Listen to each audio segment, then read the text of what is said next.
Punjabi radio USA ਸੁਣ ਰਹੇ ਸਾਰੇ ਹੀ ਮਾਣਯੋਗ ਅਤੇ ਸਤਿਕਾਰ ਤੇ ਸਰੋਤਿਆਂ ਨੂੰ ਪਿਆਰ ਸਤਿਕਾਰ ਸਹਿਤ ਨਿੱਘੀ ਜਿਹੀ ਸਤਿ ਸ੍ਰੀ ਅਕਾਲ। ਸਭ ਨੂੰ ਜੀ ਇਹਨੂੰ ਆਖਦੇ ਹਾਂ। ਸੋ ਪ੍ਰੋਗਰਾਮ ਦੇ ਵਿੱਚ ਆਪ ਸਭ ਦਾ ਸਵਾਗਤ ਹੈ। ਪ੍ਰੋਗਰਾਮ ਖਬਰ 'ਤੇ ਨਜ਼ਰ ਲੈ ਕੇ ਹਾਜ਼ਰ ਹਾਂ। ਅੱਜ 24 ਜੁਲਾਈ ਦਿਨ ਹੈਗਾ ਜੀ, ਸ਼ਨੀਚਰਵਾਰ। ਮੇਰੇ ਨਾਲ ਜੁੜ ਚੁੱਕੇ ਨੇ ਮਿੰਟੂ ਗੁਰੂਸਰੀਆ ਜੀ। ਮਿੰਟੂ ਜੀ, ਇਹਨੂੰ ਸਵਾਗਤ ਹੈ। ਸਤਿ ਸ੍ਰੀ ਅਕਾਲ ਜੀ। ਸ਼ੁਕਰੀਆ ਜੀ, ਸਾਰਿਆਂ ਨੂੰ ਸਤਿ ਸ੍ਰੀ ਅਕਾਲ ਜੀ। ਸਾਡੇ ਅੱਜ ਦੇ ਪ੍ਰੋਗਰਾਮ ਖਬਰ 'ਤੇ ਨਜ਼ਰ ਉਸ ਨੂੰ ਸਪਾਂਸਰ ਕਰਦੇ ਨੇ ਖਾਲਸਾ ਇੰਸ਼ੋਰੈਂਸ ਏਜੰਸੀ ਵਾਲੇ, ਜਿਨ੍ਹਾਂ ਦੇ ਕੋਲੋਂ ਤੁਸੀਂ ਹਰ ਇੱਕ ਤਰੀਕੇ ਦੇ ਇੰਸ਼ੋਰੈਂਸ ਕਰਵਾ ਸਕਦੇ ਹੋ। ਇੰਸ਼ੋਰੈਂਸ ਬਾਰੇ ਪਤਾ ਕਰਨ ਲਈ ਕਾਲ ਕਰ ਸਕਦੇ ਹੋ। Number 408 272 2500 4082722500। Krishan Dhanota university, Baljinder Singh Nijjar Woodland, Paramjit Kaur Rangi Vacaville, ਜੀ ਐਂਡ ਟਾਇਰ ਐਂਡ ਲੂਬ ਵਾਲੇ, ਜਿਨ੍ਹਾਂ ਦੇ ਕੋਲੋਂ ਤੁਸੀਂ truck wash, oil change, air brake ਦਾ ਕੰਮ ਕਰਵਾ ਸਕਦੇ ਹੋ। ਨਵੇਂ ਪੁਰਾਣੇ ਟਾਇਰ ਵਾਜਿਬ ਕੀਮਤਾਂ 'ਤੇ ਖਰੀਦ ਸਕਦੇ ਹੋ। ਸੈਂਟਰਨਲਾ ਮੰਡੇਰਾ ਦੇ ਵਿੱਚ ਲੋਕੇਸ਼ਨ ਨੇ। ਕਾਲ ਕਰ ਸਕਦੇ ਹੋ। Nimma Sohta 209 277 0113। West Coast truck driving school Fresno ਵਾਲੇ, ਜਿਹੜੇ ਕਿ ਤੁਹਾਨੂੰ ਟਰੱਕ ਦਾ ਲਾਇਸੈਂਸ ਵਧੀਆ ਸਿਖਲਾਈ ਦੇ ਕੇ ਘੱਟ ਸਮੇਂ ਦੇ ਵਿੱਚ ਲੈਣ 'ਚ ਸਹਾਇਤਾ ਕਰਦੇ ਨੇ। ਕਾਲ ਅਜੀਤ ਅਟਵਾਲ 559 374 4541 ਦੇ ਵਿੱਚ। ਜੈਂਡਰ ਮੌਰਗੇਜ ਅਤੇ ਰੀਅਲ ਐਸਟੇਟ ਵਾਲੇ, ਘਰ ਖਰੀਦਣ ਵੇਚਣ ਦੀਆਂ ਸੇਵਾਵਾਂ ਦੇ ਨਾਲ ਨਾਲ home loans, commercial loans, agriculture loans ਦੇ ਲਈ ਕਾਲ ਮੋਹਨ ਚੀਮਾ 5599052575। ਟੇਰਕੀਆਨਾ ਇਮੀਗ੍ਰੇਸ਼ਨ ਲਾ ਫਰਮ, ਇਮੀਗ੍ਰੇਸ਼ਨ ਦਾ ਹੋਵੇ ਕਿਸੇ ਵੀ ਤਰੀਕੇ ਦਾ ਕੰਮ। ਇਮੀਗ੍ਰੇਸ਼ਨ ਦੇ ਅਟਰਨੀ ਜੇ ਟੇਰਕੀਆਨਾ। ਕਾਲ 4159090503। ਇਹਨਾਂ ਸਾਰਿਆਂ ਦਾ ਧੰਨਵਾਦ। ਜੇਕਰ ਤੁਸੀਂ ਜਾਂ ਕੋਈ ਹੋਰ ਕਾਰੋਬਾਰ ਇਸ ਪ੍ਰੋਗਰਾਮ ਨੂੰ ਸਪਾਂਸਰ ਕਰਨਾ ਚਾਹੁੰਦੇ ਹੋ, ਸੰਪਰਕ ਕਰ ਸਕਦੇ ਹੋ ਨੰਬਰ 408 722 7698 ਦੇ ਉੱਤੇ। ਅਤੇ ਮਿੰਟੂ ਜੀ, ਗੱਲਬਾਤ ਦਾ ਸਿਲਸਿਲਾ ਜਿਹੜਾ ਜੀ ਉਹ ਆਪਾਂ ਜੇ ਸ਼ੁਰੂ ਕਰਦੇ ਜਾਈਏ, ਅੱਜ ਦੀਆਂ ਅਹਿਮ ਸੁਰਖੀਆਂ ਖਬਰਾਂ ਜਿਹੜੀਆਂ ਉਹ ਕੀ ਰਹੀਆਂ? ਜੀ ਅੱਜ ਦੀ ਸਭ ਤੋਂ ਅਹਿਮ ਸੁਰਖੀ ਤਾਂ ਓਲੰਪਿਕ ਪਿੜ 'ਚੋਂ ਬਣ ਕੇ ਆਈ ਆ, ਜੇ ਇੰਡੀਆ ਦੇ ਲਿਹਾਜ਼ ਨਾਲ ਵੇਖੀਏ, ਕਿਉਂਕਿ ਹਿਸਟਰੀ ਕ੍ਰੀਏਟ ਹੋਈ ਆ। ਪਹਿਲੀ ਮਰਤਬਾ ਹੈ ਓਲੰਪਿਕ ਦੇ ਇਤਿਹਾਸ ਦੇ ਵਿੱਚ ਕਿ ਇੰਡੀਆ ਨੂੰ ਮੁਕਾਬਲੇਬਾਜ਼ੀਆਂ ਦੇ ਪਹਿਲੇ ਦਿਨ ਹੀ ਕੋਈ ਮੈਡਲ ਮਿਲਿਆ। ਵਿਲੱਖਣ ਗੱਲ ਅਤੇ ਮਾਣਮੱਤੀ ਗੱਲ ਇਹ ਰਹੀ ਆ ਕਿ ਮੈਡਲ ਵੀ ਸਿਲਵਰ ਆ ਅਤੇ ਜਿੱਤਿਆ ਵੀ ਇੱਕ ਫੀਮੇਲ ਨੇ ਆ। ਔਰ ਕਹਿ ਸਕਦੇ ਆਪਾਂ ਕਿ ਨਿੱਜੀ ਗੇਮ ਜਿਹੜੀ ਹੁੰਦੀ ਹੈ, ਇੰਡੀਵਿਜੂਅਲ ਗੇਮ ਜਿਹਨੂੰ ਆਪਾਂ ਕਹਿੰਦੇ ਹਾਂ, ਤਾਂ ਉਹ ਭਾਰ ਚੁੱਕਣ ਦੇ ਮੁਕਾਬਲਿਆਂ 'ਚ ਆਏ ਆ। ਤਾਂ ਇਹ ਦੋ ਤਿੰਨ ਚੀਜ਼ਾਂ ਜਿਹੜੀਆਂ ਕਹੀਏ ਕਿ ਅਹਿਮ ਰਹੀਆਂ ਨੇ ਇੱਕ ਮੈਡਲ ਦੇ ਪਿੱਛੇ। ਔਰ ਇਹ ਮੈਡਲ ਜਿੱਤਿਆ ਮੀਰਾ ਬਾਈ ਚਾਨੂ ਨੇ। 49 ਕਿਲੋ ਭਾਰ ਵਰਗ ਸੀਗਾ ਜਿਹੜਾ, ਉਹਦੇ ਵਿੱਚ ਉਹਨੂੰ ਸਿਲਵਰ ਮੈਡਲ ਮਿਲਿਆ। ਗੋਲਡ ਕੁੱਟ ਲਿਆ ਚਾਈਨਾ ਨੇ। ਸੋ ਬਹੁਤ ਖੁਸ਼ੀਆਂ ਮਨਾਈਆਂ ਜਾ ਰਹੀਆਂ। ਤਕਰੀਬਨ ਸਾਰੇ ਮੁਲਕ ਨੇ ਖੁਸ਼ੀ ਮਨਾਈ ਆ, ਵਧਾਈਆਂ ਦਿੱਤੀਆਂ ਰਾਸ਼ਟਰਪਤੀ ਤੋਂ ਲੈ ਕੇ ਪ੍ਰਧਾਨ ਮੰਤਰੀ ਤੀਕ ਔਰ ਸਾਡੇ ਚੀਫ ਮਿਨਿਸਟਰ ਅਮਰਿੰਦਰ ਸਿੰਘ ਤੱਕ ਨੇ।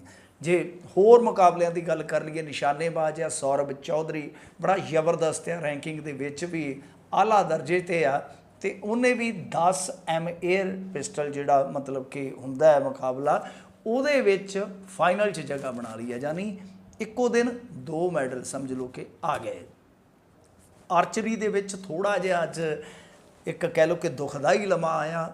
ਬਹੁਤ ਜ਼ਬਰਦਸਤ ਤਰੀਕੇ ਨਾਲ ਟੀਮ ਅੱਗੇ ਵੱਧ ਰਹੀ ਸੀ, ਪਰ ਕੁਆਟਰ ਫਾਈਨਲ ਜਿਹੜਾ ਮਿਕਸਡ ਮੁਕਾਬਲਿਆਂ ਦਾ ਸੀਗਾ ਉਹ ਹਾਰ ਗਿਆ ਇੰਡੀਆ। ਇਸ ਤੋਂ ਇਲਾਵਾ ਇੱਕ ਸਾਈਡ ਹੋਰ ਨਿਊਜ਼ ਸੀ ਕਿ ਵੂਮੈਨ ਹਾਕੀ ਦੇ ਵਿੱਚ ਹਾਲੈਂਡ ਨੇ 5-1 ਨਾਲ ਇੰਡੀਆ ਨੂੰ ਦਰੜ ਦਿੱਤਾ। ਪਰ ਉਹ ਤੁਹਾਨੂੰ ਪਤਾ ਹੀ ਹੈ ਕਿ ਵਰਲਡ ਕਲਾਸ ਹਾਕੀ ਟੀਮ ਆ।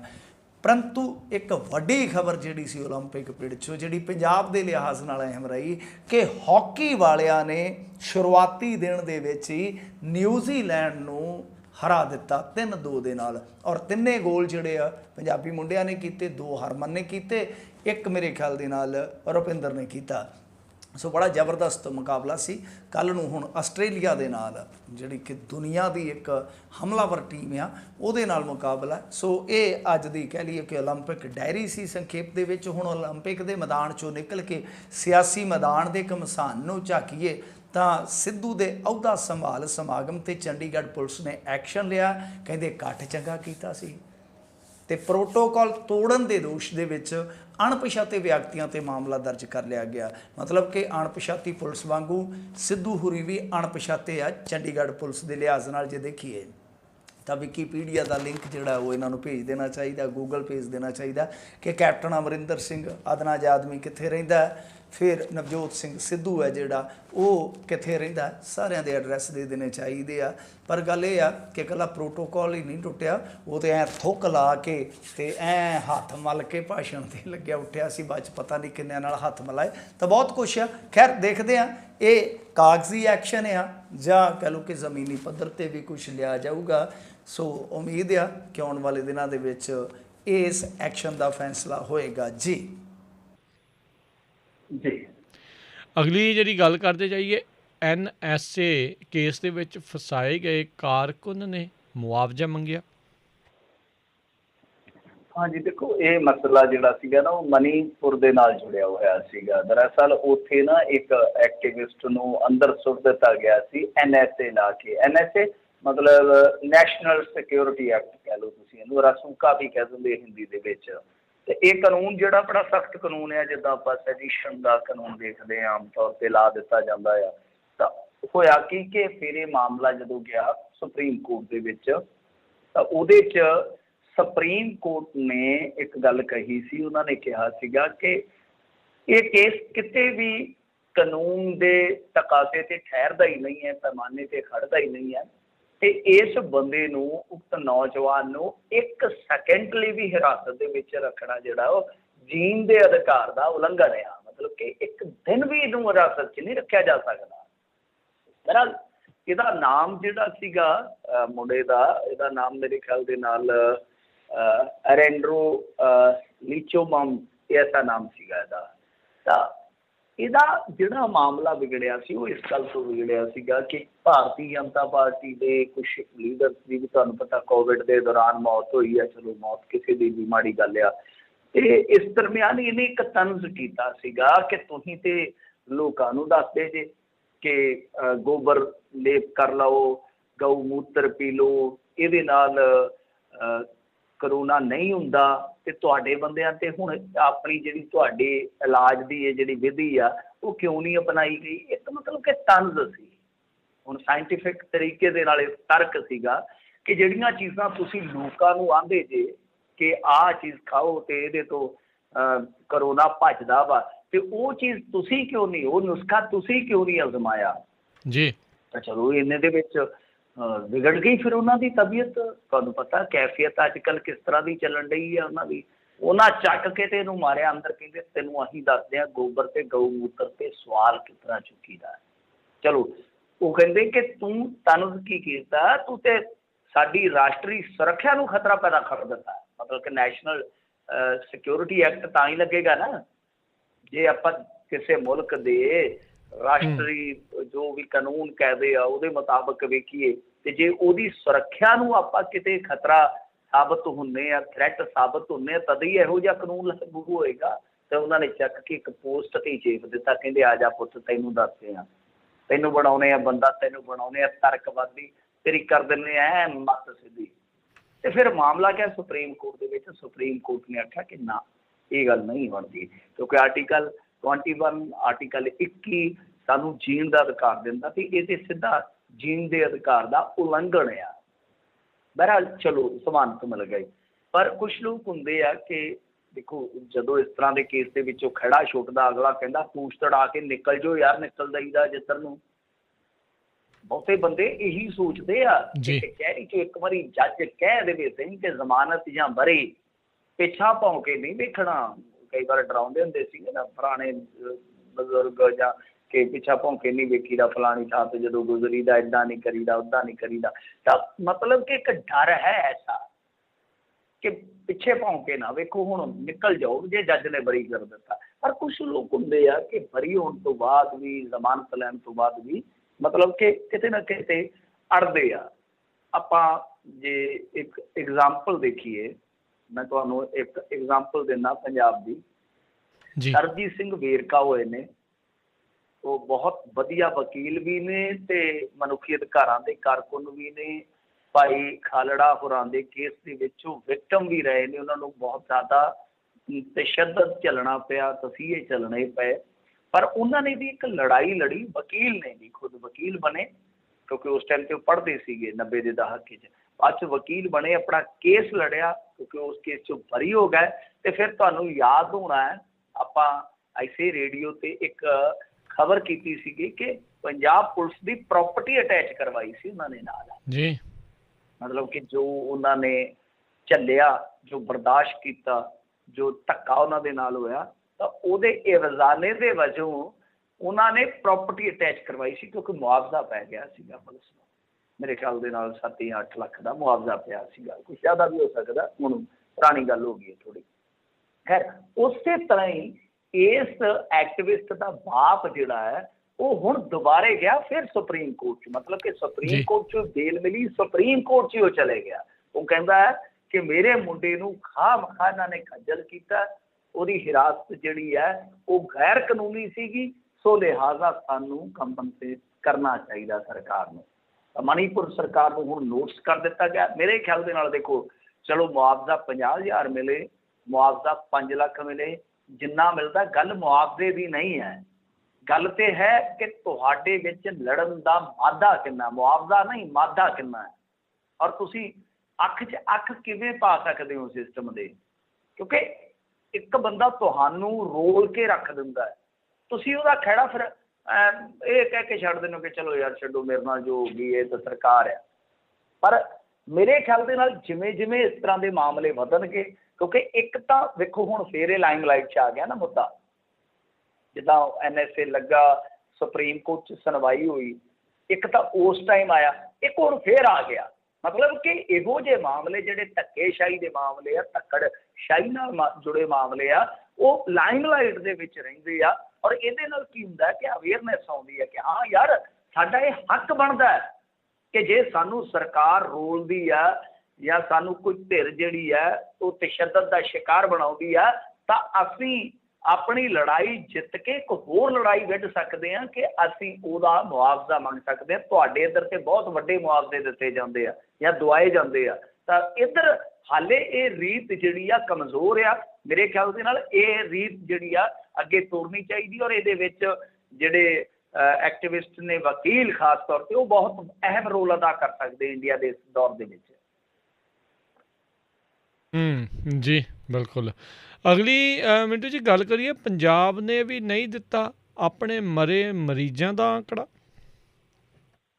हाँ जी, देखो ये वही ऑक्सीजन की घाट वाला मुद्दा चल रहा है ना इस टाइम। आप जे देखिए तो सबनों पता ही होना है कि एक बहुत वड्डी बहस छिड़ी हुई है, विशेष अधिकार हनन का नोटिस भी दे दिता गया सेहत मंत्री नूं, क्योंकि विशेष अधिकार होंदे आ ना किसी भी मैंबर पार्लीमेंट के या विधायक के, ਉਹਦੇ ਵਿੱਚ ਇਹ ਵੀ ਹੈ कि कोई उन्होंने उत्थे मिसलीड नहीं कर सकता संसद ਦੇ ਵਿੱਚ।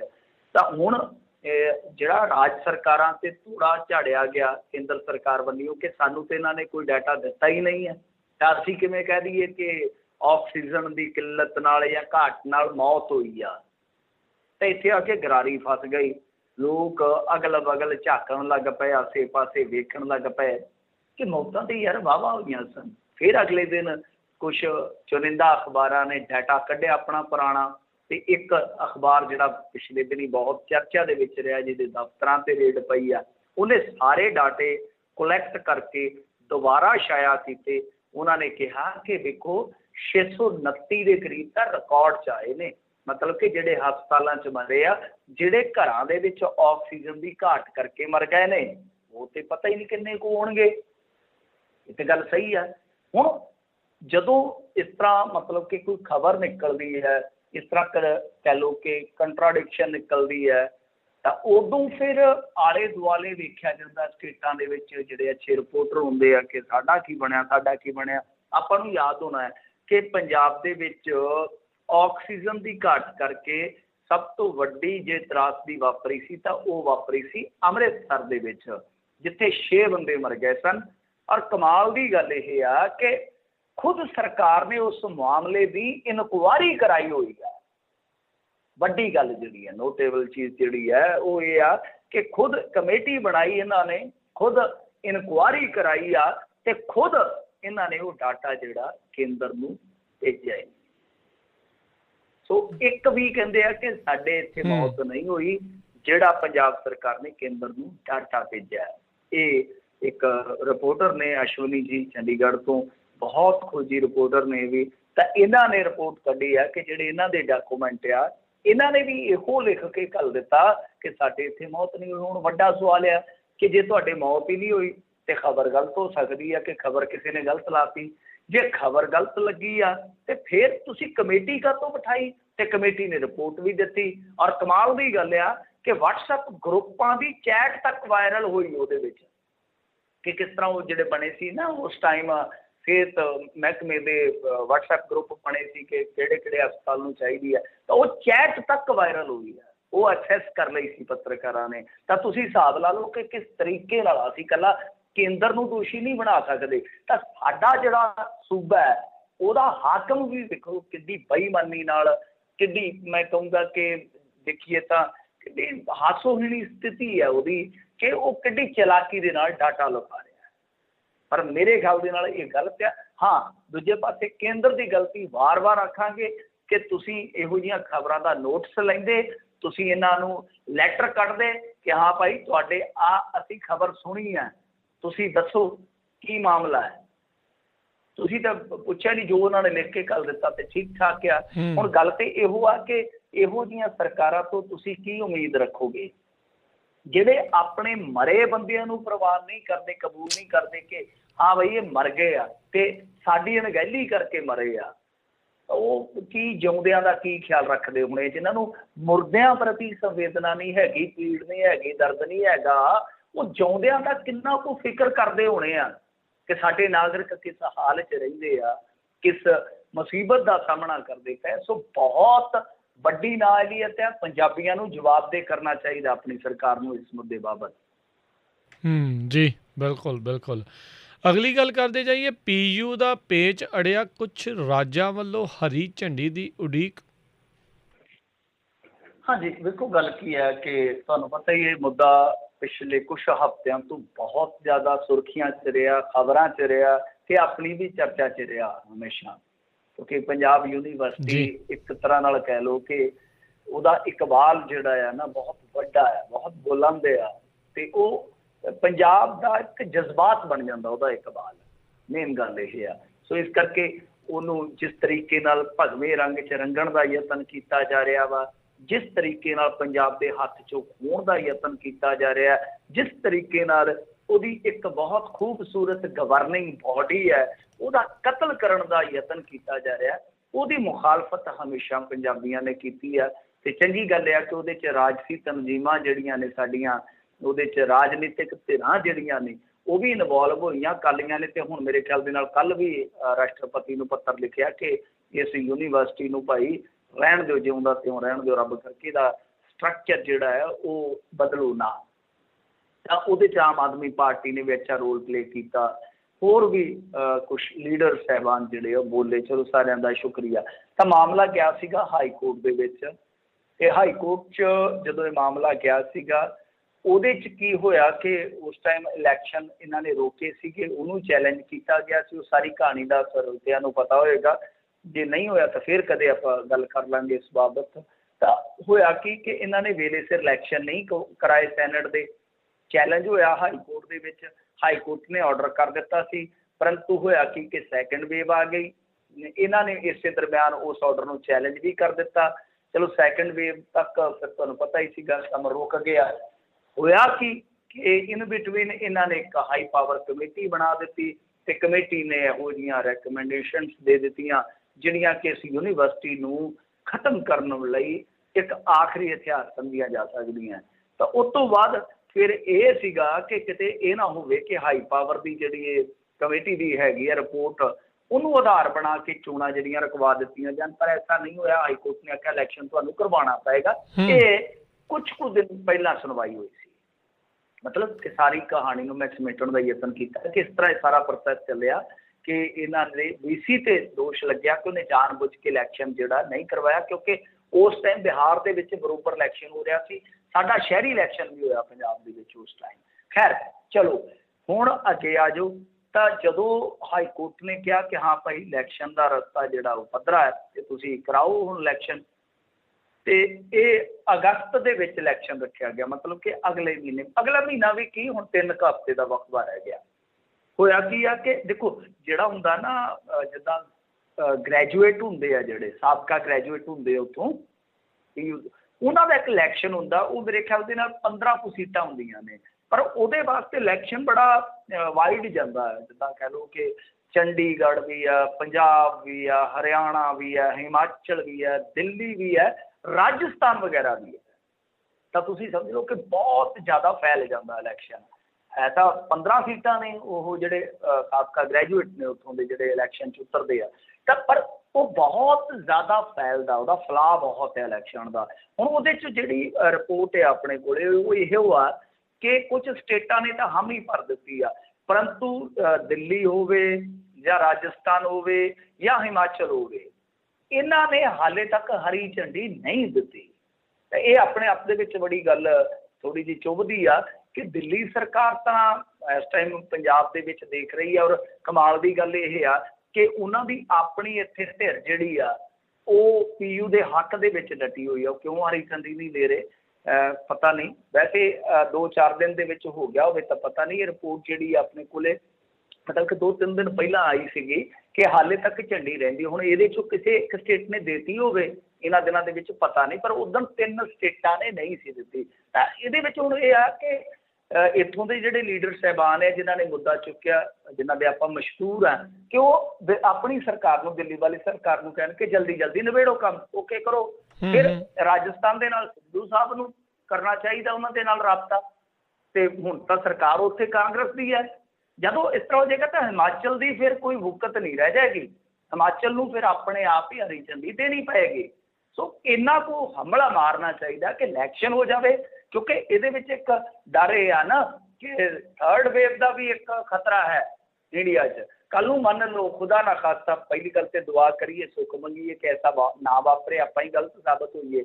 ਮੰਨ ਲਓ ਉਹ ਚੀਜ਼ ਆ ਜਾਂਦੀ ਹੈ, ਫਿਰ ਇੱਕ ਭਿਆਨਕ ਦੌਰ ਸਾਨੂੰ ਵੇਖਣਾ ਪੈਂਦਾ ਹੈ, ਤਾਂ ਉਹਦੇ ਵਿੱਚ ਇਲੈਕਸ਼ਨ ਫਿਰ ਪੋਸਟਪੋਨ ਹੋ ਸਕਦਾ ਹੈ।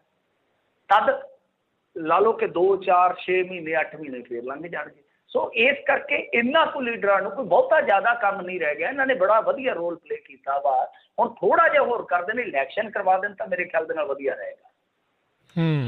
ਜੀ ਜੀ। ਅਗਲੀ ਗੱਲ ਕਰੀਏ, ਸ਼੍ਰੋਮਣੀ ਪੁਰਸਕਾਰਾਂ ਤੇ ਅਦਾਲਤ ਵੱਲੋਂ ਰੋਕ। ਆ ਦੇਖ ਲਓ ਸਾਡੀਆਂ ਕਰਤੂਤਾਂ ਕਿ ਸਾਡੇ ਪੁਰਸਕਾਰਾਂ ਤੇ ਵੀ ਅਦਾਲਤਾਂ ਦੀਆਂ ਰੋਕਾਂ ਲੱਗ ਰਹੀਆਂ ਨੇ। ਦਰਅਸਲ ਕੀ ਹੈ ਕਿ ਮਿੱਤਰ ਸੈਨਮੀਤ ਸਾਬਕਾ ਜ਼ਿਲ੍ਹਾ ਅਟਾਰਨੀ ਨੇ, ਨਾਵਲਕਾਰ ਨੇ, ਬਹੁਤ ਵਧੀਆ ਨੇ, ਇਨਸਾਨ ਨੇ, ਔਰ ਸਭ ਤੋਂ ਵਧੀਆ ਗੱਲ ਕਿ ਪੰਜਾਬੀ ਨੂੰ ਪਿਆਰ ਕਰਨ ਦੇ ਮਾਮਲੇ 'ਚ ਉਹ ਸ਼ਾਦਾਈ ਕਹਿ ਜਾ ਸਕਦੇ ਆ। ਤਾਂ ਇਹ ਇਹੋ ਜਿਹੇ ਮਾਮਲਿਆਂ ਦੇ ਵਿੱਚ ਬਹੁਤ ਜ਼ਿਆਦਾ ਤਿੱਖੀ ਅੱਖ ਰੱਖਦੇ ਆ। ਤਾਂ ਜਿਹੜੇ ਸ਼੍ਰੋਮਣੀ ਪੁਰਸਕਾਰ 6 ਸਾਲ ਦਿੱਤੇ ਨਹੀਂ ਸੀ ਗਏ, ਤੇ ਮੇਰੇ ਖਿਆਲ ਦੇ ਨਾਲ 2020 'ਚ ਦਿੱਤੇ ਗਏ ਸੀਗੇ, ਉਹਨਾਂ ਦਾ ਇੱਕ ਨਾ ਝਗੜਾ ਹੈ। ਮੈਂ ਸੰਖੇਪ 'ਚ ਜਿੰਨਾ ਕੁ ਸਮਝ ਸਕਿਆ ਇਸ ਕਹਾਣੀ ਨੂੰ, ਵੈਸੇ ਤੇ ਗੁੰਝਲਦਾਰ ਰਿਹਾ, ਮੈਂ ਦੱਸਦਾ ਤੁਹਾਨੂੰ ਥੋੜਾ ਜਿਹਾ ਕਿ ਇਹਨਾਂ ਨੇ ਚੋਣ ਵਾਸਤੇ, ਮਤਲਬ ਕਿ ਪੁਰਸਕਾਰਾਂ ਦੀ ਚੋਣ ਵਾਸਤੇ 50 ਮੈਂਬਰੀ ਸਲਾਹਕਾਰ ਬੋਰਡ ਬਣਾਇਆ ਸੀ, ਜਿਸ ਦਾ ਕੰਮ ਸਰਕਾਰ ਵੱਲੋਂ ਸੰਨ 2002 ਵਿੱਚ ਬਣਾਏ ਜਿਹੜੇ ਮਤਲਬ ਕਿ ਰੂਲ ਕਾਇਦੇ ਸੀਗੇ, ਜੋ ਭਾਸ਼ਾ ਵਿਭਾਗ ਦਾ ਕੰਮ ਹੁੰਦਾ ਕਿ ਕੇਵਲ ਸੁਝਾਅ ਦੇਣਾ ਹੈ ਇਸ ਸਲਾਹਕਾਰ ਬੋਰਡ ਨੇ। ਤੇ ਸਲਾਹਕਾਰ ਬੋਰਡ ਵੱਲੋਂ ਪੁਰਸਕਾਰਾਂ ਦੀ ਚੋਣ ਲਈ ਗਾਂ 14 ਮੈਂਬਰਾਂ ਦੀ ਸਕਰੀਨਿੰਗ ਕਮੇਟੀ ਬਣਾ ਦਿੱਤੀ ਗਈ। ਹੁਣ ਤੁਸੀਂ ਗਾਂ ਦੇਖੋ ਖੇਡ ਕਿਸ ਤਰ੍ਹਾਂ ਪੁਰਸਕਾਰਾਂ ਦੇ ਵਿੱਚ ਖੇਡੀ ਜਾਂਦੀ ਹੈ। ਅੱਛਾ, ਇਹਨਾਂ ਨੇ ਆਪਣੀ ਇੱਕ ਸਕਰੀਨਿੰਗ ਕਮੇਟੀ ਬਣਾ ਦਿੱਤੀ, ਜਦ ਕਿ ਕਾਇਦੇ ਦੇ ਮੁਤਾਬਕ ਉਹ ਸਿਰਫ ਸੁਜੈਸਟ ਕਰ ਸਕਦੇ ਆ। ਪਹਿਲੀ ਗੱਲ ਤੇ ਇਹ ਆ ਕਿ ਸਕਰੀਨਿੰਗ ਕਮੇਟੀ ਬਣਾਉਣੀ ਕਿਹਦਾ ਕੰਮ ਹੋ ਗਿਆ? ਭਾਸ਼ਾ ਮਹਿਕਮੇ ਦਾ, ਜਦ ਕਿ ਇੱਥੇ ਸਲਾਹਕਾਰ ਬੋਰਡ ਹੀ ਇੱਕ 14 ਮੈਂਬਰਾਂ ਦੀ ਸਕਰੀਨਿੰਗ ਕਮੇਟੀ ਬਣਾ ਦਿੰਦਾ। ਨੰਬਰ 2, ਜੇ ਆਪਾਂ ਦੇਖੀਏ ਤਾਂ ਪੰਜਾਬ ਤੋਂ ਇਲਾਵਾ ਦੁਨੀਆ ਦੇ ਕੋਨੇ-ਕੋਨੇ 'ਚ ਪੰਜਾਬੀ ਬੈਠੇ ਆ। ਦੋਸ਼ ਇਹ ਲੱਗਿਆ ਕਿ ਕਿਸੇ ਨੂੰ ਕੋਈ ਜਾਣਕਾਰੀ ਨਹੀਂ ਦਿੱਤੀ ਗਈ ਕਿ ਕੋਈ ਸੁਝਾਅ ਭੇਜ ਸਕੇ, ਕੋਈ ਨਾਮਜ਼ਦਗੀ ਭੇਜ ਸਕੇ। ਖੈਰ, ਫਿਰ ਅੱਗੇ ਜਿਹੜਾ ਇਹ ਮਤਲਬ ਕਿ ਮਿੱਤਰ ਸੈਨਮੀਤ, ਹਰਬਖਸ਼ ਸਿੰਘ ਗਰੇਵਾਲ ਅਤੇ ਰਜਿੰਦਰਪਾਲ ਸਿੰਘ ਜਿਹੜੇ ਅਦਾਲਤ ਦੇ ਵਿੱਚ ਧਿਰ ਸਨ, ਜਿਹੜਾ ਇਹਨਾਂ ਦਾ ਅਗਲਾ ਦੋਸ਼ ਸੀਗਾ ਉਹ ਇਹੀ ਸੀਗਾ ਕਿ 18 ਪੁਰਸਕਾਰਾਂ ਲਈ 6 ਸਾਲਾਂ ਦੇ ਕੁੱਲ, ਇਹ ਮਤਲਬ ਕਿ 18 ਹੋ ਗਈਆਂ ਕੈਟਾਗਰੀਆਂ ਹੋ ਸਕਦੀਆਂ ਕਿ ਇਹਨਾਂ ਪੁਰਸਕਾਰਾਂ ਲਈ 108 ਪੁਰਸਕਾਰ ਜਿਹੜੇ ਮਤਲਬ ਕਿ ਚੁਣੇ ਜਾਣੇ ਸੀਗੇ, ਜਿਨ੍ਹਾਂ ਨੂੰ ਦੇਣਾ ਸੀਗਾ। ਭਾਸ਼ਾ ਮਹਿਕਮਾ ਨੇ ਸਕਰੀਨਿੰਗ ਕਮੇਟੀ ਨੂੰ 560 ਨਾਮ ਕੱਲੇ, ਮਤਲਬ ਕਿ 560 ਨਾਮ ਕੱਲੇ, ਜਿਨ੍ਹਾਂ ਵਿੱਚੋਂ 108 ਦੀ ਚੋਣ ਹੋਣੀ ਸੀ। ਆਪਾਂ ਜਿਵੇਂ ਕਿਹਾ ਕਿ 108 ਦੀ ਚੋਣ, पर कमाल की गल है कि 108 बंदे चुनने वास्ते 300 नावां दा पैनल तैयार कर लिया गया। मतलब कि 3 गुणा ज़्यादा चुनने वाले रख ले गए ते 260 शख्सियतां नूं पुरस्कार लई योग नहीं समझा गया, जिन्हां विच बहुत बड़े नाम सीगे। मतलब कि ये कह लो कि एक तो बहुत ताम झाम वधाया गया, दूजा कि जिहड़े बंदे योग सी उन्हां नूं किते ना किते दरकिनार किया गया। सो लिहाजा मामला अदालत च गया ते अदालत ने हुण इन्हां ते रोक ला दित्ती है। 2 अगस्त नूं मुड़ सुनवाई होएगी। किन्नी शर्मसार करन वाली गल आ कि शिरोमणि ना रखिया होवे नाल असीं पुरस्कारां दे ते वड्डियां वड्डियां हस्तियां ये पुरस्कार जित चुकियां होण, अज हाले साडा होवे कि पुरस्कारां दी वंड ते गांह तो अदालत ने रोक ला दित्ती होवे। मैं कहना कि डुब के मरन वाली गल आ कि पुरस्कार ते घट्टो घट्ट छड्ड दिओ ना। ਜਿਹਦੇ ਵਿੱਚ ਅੱਗੇ ਇਸੇ ਤਰ੍ਹਾਂ ਹੀ ਸਿਹਤ ਅਕਾਦਮੀ ਜਿੱਦਾਂ ਹੁੰਦੇ ਆ, ਬਹੁਤ ਸਾਰੇ ਇਸ ਤਰ੍ਹਾਂ ਦੇ ਮਾਮਲੇ ਹੁੰਦੇ ਆ ਜਿਹੜੇ ਆਪਾਂ ਦੇਖੇ ਕੰਟਰੋਵਰਸ਼ੀਅਲ ਹੋ ਜਾਂਦੇ ਆ। ਤਾਂ ਇਸੇ ਤਰ੍ਹਾਂ ਹੁਣ ਇਹ ਸ਼੍ਰੋਮਣੀ ਪੁਰਸਕਾਰ ਵੀ ਕੰਟਰੋਵਰਸ਼ੀਅਲ ਹੋ ਗਏ ਆ ਤੇ ਬਹੁਤ ਘਟੀਆ ਗੱਲ ਆ। ਕਿਉਂਕਿ ਜਿਹੜੇ ਯੋਗ ਬੰਦੇ ਜਿਹੜੇ ਹੁਣ ਤੱਕ ਸ਼੍ਰੋਮਣੀ ਪੁਰਸਕਾਰ ਜਿੱਤ ਚੁੱਕੇ ਆ, ਉਹਨਾਂ ਦੇ ਪੁਰਸਕਾਰਾਂ ਵੱਲ ਵੀ ਕਈ ਵਾਰ ਸ਼ੱਕ ਦੀ ਨਿਗਾਹ ਕੀਤੀ ਜਾਂਦੀ ਆ ਕਿ ਸ਼ਾਇਦ ਇਹ ਵੀ ਜੁਗਾੜ ਲਾ ਗਏ ਹੋਣਗੇ। क्योंकि जुगाड़बंदी जो इस तरह चर्चा च आ जाती है तो जोड़े योग बंदे आ, जोड़े चाहे पत्रकार है, साहित्यकार है, कोई भी है, तो उन्होंने वाल भी इवें ही झाकिया जाता कि शायद भी जुगाड़बंदी करके तो उन्होंने घालना के नाल भी ना इंसाफी आ किते। सो इन्हां चीज़ां नूं राजसी जो इन्फ्लुएंस हुंदा है जां कह लो कि गंदी राजनीति कह सकते, इहदे तो दूर रखना चाहिए। घट्टो घट्ट साहित्य खेतर नूं तो दूर रख दिओ। जी जी, पर शर्म तो हमें आती नहीं। नवजोत सिद्धू दी टीम का गठन भी हो गया जी शुरू। हाँ जी, देखो कहते हैं कि बलारिया साहब की ड्यूटी लगी आ, चुन के बंदे उन्होंने सैट करने ने एन टीम कहती है कि नौजवानों की बना देनी आ, जिवें अंडर 19 वाले वर्ल्ड कप खेडते हैं इस तरह एन नौजवान चुनने आ कहते हैं। सो MLA जिहड़े आ खास MLA चुने जा रहे हैं कि जिहड़े सिद्धू दे नाल पूरा मिल के चल सकन ते जोश दे नाल लवरेज होण। बाकी देखो सिद्धू दी टीम दा तां इह पता ही है आपां नूं कि उहदे विच किस धड़े दे बंदे होणगे, किस तरह दे बंदे होणगे, पर यह समझा जा रहा कि 70% घट्टो घट्ट नौजवान रखे जाणगे। इस तो इलावा जे आपां देखीए तां कुछ विधायक इहो जिहे भी आ जिन्हां दा अपना ट्रैक रिकॉर्ड ते खराब ही है, पर वो सिद्धू दे लड़ लग के बचना चाहुंदे आ कि टिकट जिहड़ी आ किसी तरीके दे नाल बचा लईए। पर जिहड़ा प्रशांत किशोर है ना, इहदे काम नूं जे तुसीं एनालाइज करोगे तां इहदा सब तो वड्डा फार्मूला यही हुंदा है, जिवें आ मैनूं तां दिख रिहा घट्टो घट्ट इस खबर दे सरलेख चों ही दिख रिहा कि जदों इस तरह दा ढांचा बदलिया जाएगा, संगठनात्मक ढांचा जिन्हों कहने ये बदलाव आएगा, टिकटां दी भी अदला बदली होएगी। और उसका एक कारण होंदा है कि जिहड़ी एंटी इनकम्बेंसी कई बार विधायकों के खिलाफ होंदी है या लीडरां के खिलाफ होंदी है, तो उसका तोड़ा इस तरह ही झाड़ दिता जाता है कि उन्होंने टिकट कट के नवे बंदे मैदान च उतार दिते जान। और उसका एग्जाम्पल सिद्धू खुद भी है कि किस तरह कांग्रेस लोगों के मनां चों तेजी नाल लह रही सी ते अचानक सिद्धू का फेस देख के उन्होंने उस चीज़ को ढक लिया। आने वाले दिनों के विच ये तुसीं देखो प्रशांत किशोर की स्ट्रैटजी रहेगी, बहुत सारिया टिकटां जिहड़ियां कट्टियां जा सकदियां। सो जुगाड़बंदी भी हुण शुरू होएगी कि सिद्धू के नेड़े रहिए, ताड़ी थोड़ी ठोकीए, उहदे जोकां ते हसीए, शायरो शायरी ते वाहवाही करिए ताकि टिकट बच जाए। जी ते मिंटू जी माड़ा जिहा दस दिओ ते विच जिहड़े नौजवानां दी टीम कहंदे नौजवान किहड़ी उम्र तक दे नूं मंनदे ने? 70 वाले तो भी मान लेंदे कई थावां ते। नहीं नौजवान तो खुद सिद्धू भी है। साडे पत्रकार उधर कहते ही युवा कांग्रेस है, युवा कांग्रेस है। मैं कहा इसकी उम्र से चेक करो, जदों असी 7वीं 8वीं च पढ़ते थे सिद्धू पूरा नामी खिडारी सी, असीं ते आप हुण बुढ़े होए पे हैं ते उम्र 60 साल के करीब है सिद्धू साहब की। पर ये नौजवानी की राजनीति च परिभाषा ये हुंदी आ कि जिद्दां ला लो कि कोई राजनीति चो आया आगू आ, वो भावें 50-55 का भी हो जाता, उन्होंने ये समझा जाता है कि ये नौजवान ही है क्योंकि ये नौजवानों की राजनीति चो आया। सो ये कुछ व्याख्या थोड़ी जी इस तरह कर ली जाती, जिवें हुण कुलजीत नागरा है। कुलजीत नागरा जिहड़ा वो विद्यार्थियों की पॉलिटिक्स चो निकलिया, ਤਾਂ ਜੇ ਤੁਸੀਂ ਲਿੰਕ ਕਰੋਗੇ ਉਹ ਵੀ ਨੌਜਵਾਨਾਂ ਨਾਲ ਹੀ ਲਿੰਕ ਹੋ ਜਾਂਦਾ ਜਾ ਕੇ, ਕਿਉਂਕਿ ਪੰਜਾਬ ਯੂਨੀਵਰਸਿਟੀ ਚੋਂ ਨਿਕਲਿਆ ਉਹ। ਤਾਂ ਪੰਜਾਬ ਯੂਨੀਵਰਸਿਟੀ ਦੇ ਜਿੰਨੇ ਵੀ ਨੌਜਵਾਨ ਆ ਉਹ ਕਿਤੇ ਨਾ ਕਿਤੇ ਉਹਨਾਂ ਨੂੰ ਵੀ ਨਾਲ ਜੋੜਨ ਦਾ ਯਤਨ ਕੀਤਾ ਜਾਂਦਾ। ਬਿਲਕੁਲ ਗੱਲ ਤਾਂ ਤੁਹਾਡੀ ਸਹੀ ਆ ਕਿ ਇਸੇ ਤਰ੍ਹਾਂ ਹੁੰਦਾ ਸੀ ਫੈਡਰੇਸ਼ਨ ਦੇ ਵਿੱਚ ਵੀ ਆਪਾਂ ਦੇਖਿਆ ਨਾ, ਅਕਾਲੀਆਂ ਦੇ ਵਿੱਚ ਆਇਆ ਉਹ ਬੰਦਾ ਹੁਣ, ਅਤੇ ਮਤਲਬ ਕਿ ਜਿਵੇਂ ਹੁੰਦਾ ਹੀ ਆ ਸਟੂਡੈਂਟ ਫੈਡਰੇਸ਼ਨ ਬਣਦੀਆਂ ਸੀ ਜਥੇਬੰਦੀਆਂ, ਅਤੇ ਉਹ ਇੱਕ ਸੱਜਣ ਤੇ ਇਹੋ ਜਿਹਾ ਸੀਗਾ ਕਿ ਉਹਦੇ ਘਰੇ ਕਹਿੰਦੇ ਕਿ ਪੋਤਰੇ ਦੇ ਸ਼ਰੀਂ ਵੱਜੇ ਸੀ ਅਤੇ ਉੱਧਰੋਂ ਅਖਬਾਰ 'ਚ ਇਸ਼ਤਿਹਾਰ ਲੱਗਾ ਸੀਗਾ ਕਿ ਪ੍ਰਧਾਨ ਚੁਣੇ ਗਏ ਆ। ਸੋ ਇਸ ਤਰ੍ਹਾਂ ਵੀ ਹੁੰਦਾ ਹੈ, ਬਿਲਕੁਲ ਵਿਆਖਿਆ ਹੁੰਦੀ ਆ, ਪਰ ਇਹ ਕੋਈ ਚੱਕਰ ਨਹੀਂ ਹੈ ਇੱਧਰ। ਇਹ ਨਹੀਂ ਹੈਗਾ ਇਹਨਾਂ ਦਾ 60-65 ਤੱਕ, ਕਿਉਂਕਿ ਕਲਫ ਕੁਲਫ ਲਾ ਲੈਂਦੇ ਆ, 60-65 ਸਾਲ ਤੱਕ ਜਵਾਨੀ ਵਾਲਾ ਦੌਰ ਤੁਰਿਆ ਹੀ ਜਾਂਦਾ ਵਾਕਿਆ। ਸਾਬਕਾ ਵਿਧਾਇਕ ਬੀਬੀ ਜੋਸ਼ ਦੇ ਮੁੰਡੇ ਤੇ ਕੇਸ ਦਰਜ? ਨਹੀਂ, ਇਹ ਬੀਬੀ ਜੋਸ਼ ਦੇ ਮੁੰਡੇ ਨੂੰ ਹੋਸ਼ ਮੇਰੇ ਖਿਆਲ ਦੇ ਨਾਲ ਘੱਟ ਹੀ ਰਹਿੰਦਾ। ਇਹ ਥੋੜ੍ਹੇ ਜਿਹੇ ਮਹੀਨਿਆਂ ਦੇ ਵਿੱਚ ਦੂਜਾ ਮਾਮਲਾ ਹੈ। ਪਹਿਲਾਂ ਮੈਡੀਕਲ ਵਾਲੇ ਨਾਲ ਲੜਾਈ ਹੋਈ ਸੀਗੀ, ਉਹਦੇ ਵਿੱਚ ਪਰਚਾ ਹੋਇਆ ਸੀ। ਦਰਅਸਲ ਹੁਣ ਫਿਰ ਜਿਹੜੇ ਹਲਕਾ ਸ਼ਾਮ 84 ਦੇ ਸਾਬਕਾ ਵਿਧਾਇਕ ਬੀਬੀ ਮਹਿੰਦਰ ਕੌਰ ਜੀ, ਉਹਨਾਂ ਦੇ ਜਿਹੜੇ ਸਪੁੱਤਰ ਆ ਬਬਲੂ ਜੋਸ਼, ਇੱਕ ਦੇ ਜੋਸ਼ ਬੜਾ ਆਉਂਦਾ ਇਹਨਾਂ ਨੂੰ, ਅਤੇ ਇਹ ਕੋਈ ਹੁਣ ਇਹੀ ਆ ਨਰਸਰੀ ਜਿਹੜੀ ਹੁੰਦੀ ਹੈ ਉਹਦੇ ਵਿੱਚ ਗਏ ਅਤੇ ਉੱਥੇ ਲੜਾਈ ਹੋਈ ਆ, ਕਿਉਂਕਿ ਨਰਸਰੀ ਦੇ ਗਾਰਡ ਨੇ ਜੋ ਉਹਨੂੰ ਹੁਕਮ ਸੀ, ਹੁਕਮਾਂ ਦੇ ਮੁਤਾਬਕ ਗੱਡੀਆਂ ਗੁੱਡੀਆਂ ਵਧੇਰੇ ਜਾਣ ਤੋਂ ਰੋਕਿਆ, ਕਿਤੇ ਇਹਨਾਂ ਨੇ ਫੜ ਕੇ ਉਹਨੂੰ ਫੈਂਟ ਕੱਟਿਆ ਅਤੇ ਮਾਮਲਾ ਜਿਹੜਾ ਫਿਰ ਉਹ CCTV ਕੈਮਰਿਆਂ 'ਚ ਕੈਦ ਹੋ ਗਿਆ। ਉਹ ਲਿਹਾਜ਼ਾ SHO ਜਿਹੜੇ ਉੱਥੋਂ ਦੇ ਹੈਗੇ ਆ ਹਰਗੁਰਦੇਵ ਸਿੰਘ, ਉਹਨਾਂ ਨੇ ਇਸ ਗੱਲ ਦੀ ਪੁਸ਼ਟੀ ਕੀਤੀ ਆ ਕਿ ਮਾਮਲੇ ਦੇ ਵਿੱਚ ਨਾਮਜ਼ਦ ਕਰ ਲਿਆ ਗਿਆ। ਸੋ ਇਹ ਹਿਸਾਬ ਲਾ ਲਓ ਕਿ ਸਾਬਕਾ ਵਿਧਾਇਕ ਦਾ ਸਪੁੱਤਰ 1 ਮਹੀਨੇ 'ਚ 2-3 ਚੰਦ ਚਾੜ੍ਹ ਗਿਆ, ਅਤੇ ਜਿਹੜਾ ਕੋਈ ਮੰਤਰੀ ਹੋਣਗੇ ਜਾਂ ਕੁਛ ਹੋਰ ਪਾਵਰਫੁੱਲ ਹਾਲੇ ਪਾਵਰ ਦੇ ਵਿੱਚ ਹੋਣਗੇ, ਉਹਨਾਂ ਦੇ ਕੀ ਕਰਦੇ ਹੋਣਗੇ, ਵੇਖਣ ਵਾਲੀ ਗੱਲ ਆ।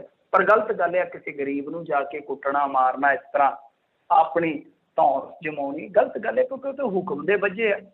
ਉਹ ਗਰੀਬ ਕਹਿੰਦਾ ਕਿ ਮੈਨੂੰ ਹੁਕਮ ਕੀਤਾ ਮੇਰੇ ਮਾਲਕ ਨੇ ਕਿ ਜੋ ਨਿਯਮ ਕਾਇਦੇ ਬਣੇ ਆ, ਪ੍ਰੋਟੋਕੋਲ ਬਣਿਆ ਕਰੋਨਾ ਕਰਕੇ, ਕਿ 4-5 ਗੱਡੀਆਂ ਤੋਂ ਵਧੇਰੇ ਇੱਕਦਮ ਗੱਡੀਆਂ ਜਿਹੜੀਆਂ ਵਿੱਚ ਨਹੀਂ ਵਾੜਦੀਆਂ, ਅਤੇ ਮੈਂ ਰੋਕ ਬੈਠਾ। ਅਤੇ ਉਸੇ ਤਰ੍ਹਾਂ ਉਹ ਅਖਬਾਰ ਦੇ ਵਿੱਚ ਫੋਟੋ ਵੀ ਲੱਗੀ ਹੈ। ਤਾਂ ਬਹੁਤ ਗਲਤ ਗੱਲ ਆ ਜੇ ਵਾਹਿਗੁਰੂ ਨੇ, ਪ੍ਰਮਾਤਮਾ ਨੇ ਤੁਹਾਨੂੰ ਕਿਸੇ ਐਸੇ ਘਰ ਦੇ ਵਿੱਚ ਜਨਮ ਦਿੱਤਾ ਜਿਹੜਾ ਰਸੂਖਦਾਰ ਆ, ਤਾਂ ਰਸੂਖ ਨੂੰ ਵਧਾਓ, ਸਲੂਕ ਨੂੰ ਸਹੀ ਕਰੋ, ਸਲੀਕੇ ਨੂੰ ਸਹੀ ਕਰੋ।